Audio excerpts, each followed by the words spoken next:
जरा सोचिए, एक बच्चा खेल खेल में पड़ोस की खिड़की तोड़ देता है, या फिर किसी दुकान से बिना पैसे दिए कोई खिलौना उठा लेता है। क्या सिर्फ इस एक हरकत की वजह से हम उसे अपराधी मान सकते हैं? क्या इतने छोटे मासूम बच्चे में सच में कोई क्रिमिनल माइंड या आपराधिक दिमाग हो सकता है? ये सुनने में जितना आसान लगता है, कानूनी और मनोवैज्ञानिक तौर पर यह उतना ही पेचीदा सवाल है। मासूमियत और अपराध, क्या ये दोनों चीजें एक साथ मौजूद हो सकती हैं? यहीं से आज के हमारे इस एक्सप्लेनर की शुरुआत होती है।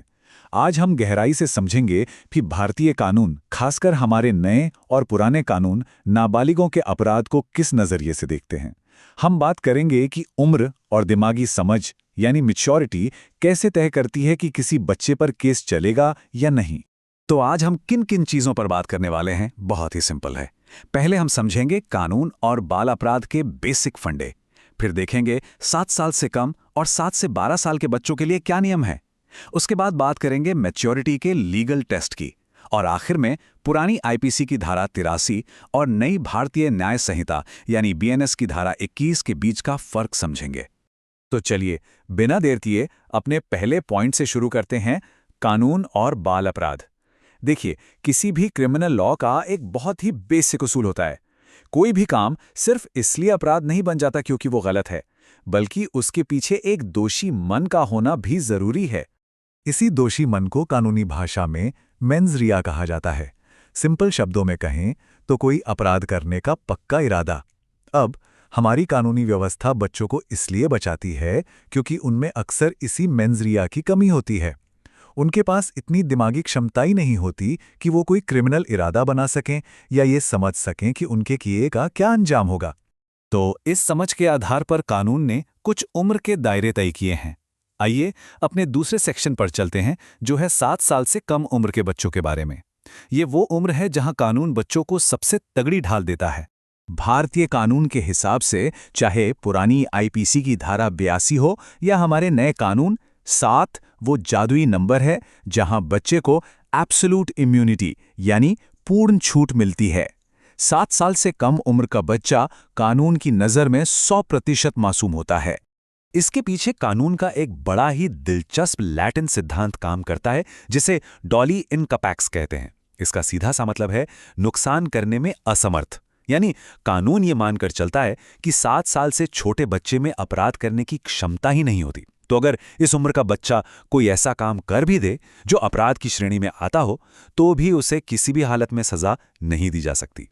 अब चलते हैं अपने तीसरे और सबसे ट्रिकी सेक्शन पर, 7 से 12 साल की उम्र। 7 साल तक तो बात एकदम क्लियर थी, लेकिन जैसे ही बच्चा 7 साल क्रॉस करता है, कहानी बदल जाती है। ये कानून का एक ग्रे एरिया है। यहां बचाव की ढाल एब्सोल्यूट नहीं रहती, बल्कि कंडीशनल या सशर्त हो जाती है। इसे 2 बहुत ही रियल लगने वाले उदाहरणों से समझते हैं। मान लीजिए एक 9 साल का बच्चा बिना चोरी का मतलब समझे दुकान से खिलौना उठा लेता है। ये बस एक बचकानी नासमझी है। वहीं दूसरी तरफ एक 12 साल का बच्चा है जो पूरी प्लानिंग के साथ चोरी करता है और पैसे छिपा देता है। यहां साफ तौर पर समझ और चालाकी दिख रही है। यहीं पर कानून का ये कंडीशनल रूल लागू होता है। इन दोनों मामलों को हम एक ही डंडे से नहीं हाँक सकते। कानून इस बात को बहुत साफ शब्दों में कहता है। नियम यह है कि 7 से 12 साल के बीच के बच्चे का कोई भी काम तब तक अपराध नहीं है जब तक कि उसने पर्याप्त समझ या मैच्योरिटी हासिल न कर ली हो। मतलब उस खास वक्त पर क्या वो बच्चा अपने काम के नतीजों को समझ पा रहा था। सारा का सारा कानूनी फैसला बस इसी एक बात पर टिका होता है। और यही बात हमें सीधे हमारे चौथे सेक्शन पर ले आती है, परिपक्वता का कानूनी परीक्षण या लीगल टेस्ट ऑफ मैच्योरिटी। अब चूंकि 7 से 12 साल के बीच सब कुछ शर्तों पर निर्भर है, तो जज सिर्फ बच्चे का बर्थ सर्टिफिकेट देखकर फैसला नहीं सुना सकते।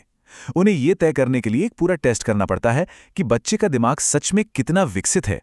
इस टेस्ट में कई सारी चीजें देखी जाती हैं। अदालतें बच्चे की सही उम्र और उसकी बुद्धिमत्ता देखती हैं।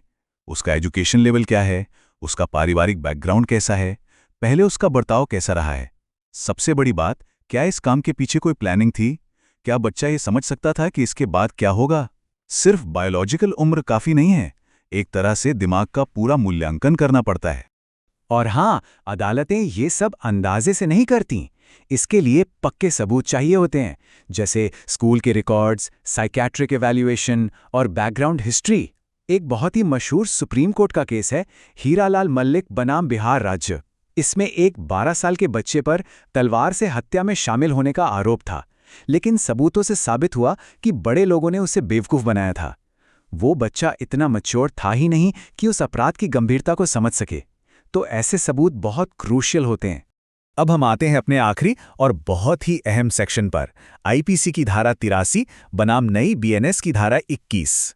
वक्त के साथ समाज बदलता है तो कानून भी तो अपडेट होने चाहिए ना। चलिए देखते हैं कि पुरानी दंड संहिता से नई भारतीय न्याय संहिता 2023 तक क्या सफर रहा है।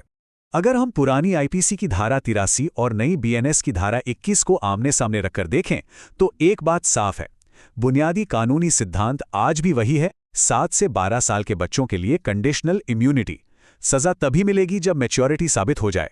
लेकिन असली बदलाव आया है अप्रोच में। नई बीएनएस संहिता का फोकस सिर्फ सजा देने के उस पुराने तरीके पर नहीं है, बल्कि ये बच्चों को सही रास्ता दिखाने, उन्हें गाइड करने और एजुकेशन के जरिए सुधारने पर ज्यादा जोर देती है। तो अगर हमें इस पूरी कानूनी प्रक्रिया को समेटना हो तो इसे हम 3 सिंपल स्टेप्स में देख सकते हैं।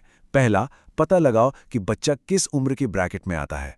दूसरा, अगर उम्र 7 से 12 के बीच है तो उसकी मानसिक मैच्योरिटी को टेस्ट करो। और तीसरा, सख्त जेल की सजा देने के बजाय काउंसलिंग, माता पिता की जिम्मेदारी तय करने और बच्चे के पुनर्वास पर फोकस करो। जुवेनाइल जस्टिस का असली मकसद बच्चे को एक बेहतर इंसान बनाना है। ये सब समझने के बाद आज का हमारा ये एक्सप्लेनर एक बहुत ही सोचने वाले सवाल पर आकर रुकता है। एक समाज के तौर पर हम मासूमियत को बचाने और साथ ही जानबूझकर की गई गलतियों के लिए जवाबदेही तय करने के बीच एक सही बैलेंस कैसे बनाएं? एक फेयर सिस्टम के लिए ये बैलेंस बहुत ज़रूरी है। इस सवाल को अपने मन में ज़रूर रखिएगा। आज हमारे साथ जुड़ने के लिए बहुत बहुत शुक्रिया। नई चीज़ें सीखते रहें और अपनी समझ बढ़ाते रहें।